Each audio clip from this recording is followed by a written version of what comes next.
네, 미국과 유럽 상황 그리고 상품 시장 마감 동향까지 꼼꼼하게 살펴봤습니다. 자, 이제 아시아로 좀 넘어가 보도록 하겠습니다. 네, 아시아 시장 어제 어떻게 마감이 됐는지 그리고 오늘 장 전망까지 해보도록 하겠습니다. 네, 중국금융연구소의 조용찬 수석연구원 연결하겠습니다. 연구원님, 안녕하십니까? 예, 안녕하십니까? 예, 어제도 일본 증시는 좀 상승으로 거래를 좀 마쳤는데요. 오늘 장 어떻게 전망하십니까? 네, 오늘 니케이 평균 주가는 심리적인 저항선이 9,500엔 선을 앞두고 숨고르게 들어갈 것으로 보여집니다. 세계적인 경기 불황에 일본 기업들이 얼마나 수익을 올릴 수 있을지는 아직 미지수인데요.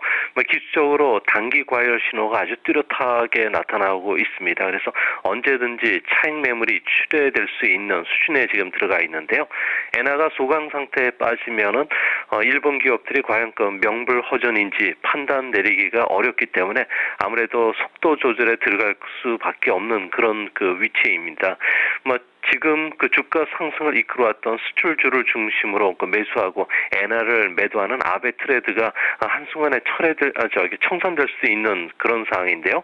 이 때문에 최근 급등했던 운수 장비나 정밀 기계였던 수출주를 비롯해서 철강과 같은 소재주들이 아무래도 오늘은 좀 차익 매물에 좀 시달릴 가능성이 높아 보입니다. 네, 일본 증시에서는 차익 실현 매물이 출회될 수 있다라는 전망을 내주셨는데요. 중국 증시 살펴보도록 하겠습니다. 어제 하락권에서 마감을 했지만 2,000선은 지켜냈습니다. 오늘 장 전망은 어떻게 하십니까? 네, 오늘도 좀 불안한 급등락 장세가 계속될 것으로 보여집니다. 지난주 기준으로 그 기업 공개를 신청한 기업 수가 무려 808개에 달하고요.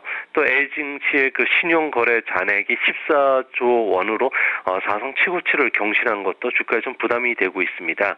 여기에 지방 도시를 중심으로 해서는 부동산 미분양 주택이 그 위험 수준까지 증가했다는 보도가 계속 나오고 있는데요. 일본의 그 버블 붕괴와 같은 부동산 거품 붕괴 우려가 커지고 있는 것도 투자 심리를 위축시키고 있습니다. 다만 경기 회복 기대로 인해서 외국인들의 매수세가 강화되고 있기 때문에 주가의 버팀목 역할을 해줄 것으로 보여지는데요.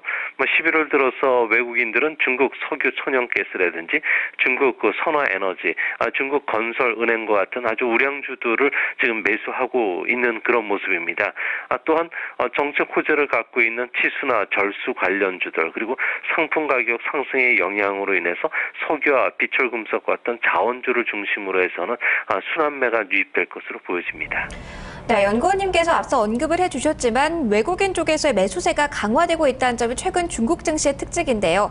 이 중국 증시를 바라보는 외국인들의 시선이 달라진 이유 어디서 찾을 수 있을까요? 네, 최근 2개월 동안 보면은 중국 주식 펀드로 40억 달러 정도의 자금이 유입될 정도로 외국인들이 볼 때 중국 투자와 관련된 자세가 좀 변하고 있는데요.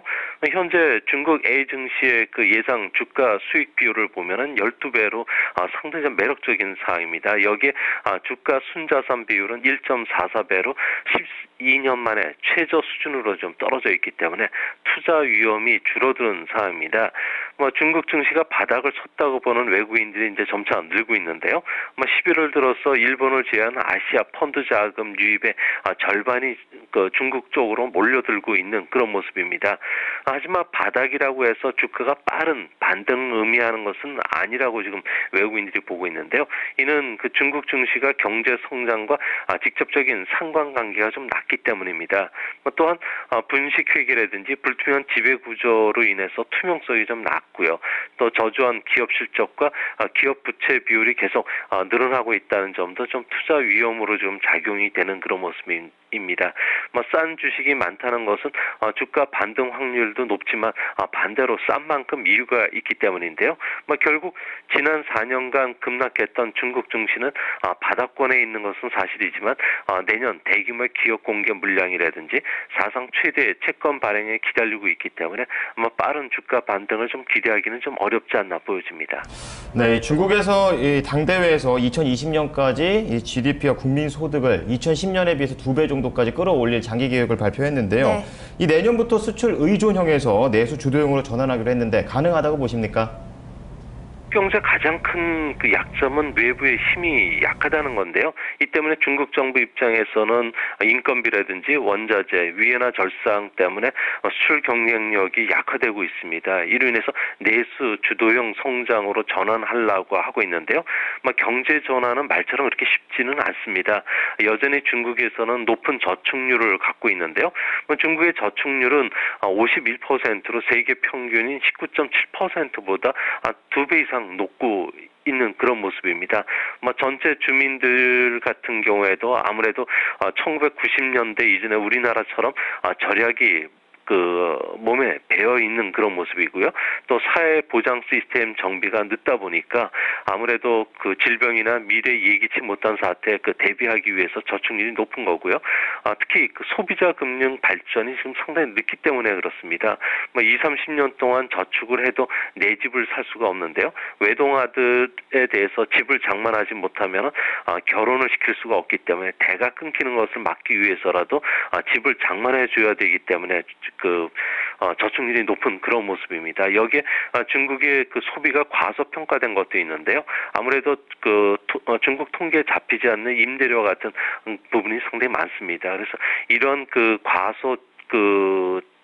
되어 있는 그런 모습들 그리고 또 소비 부족 현상 때문에 아무래도 중국 정부 입장에서는 투자를 늘려도 생산이 높아지면 소비가 뒤따라와야 되는데 이런 부분들이 뒤따라오지는 못하다 보니까 아무래도 디프레이션 상황이 좀 장기화되고 그래서 성장률이 이제 앞으로는 점차 둔화되지 않을까 보여집니다. 네, 악재로는 소비 부족 현상 그리고 외국인의 순매수가 유입이 계속되고 있다는 점은 중국 증시에서 좀 긍정적인 측면으로 바라봐야 될 것 같습니다. 연구원님 오늘 말씀 감사합니다. 네, 감사합니다. 네, 고맙습니다. 화요일장 아시아 증시를 미리 들여다봤습니다. 자, 계속해서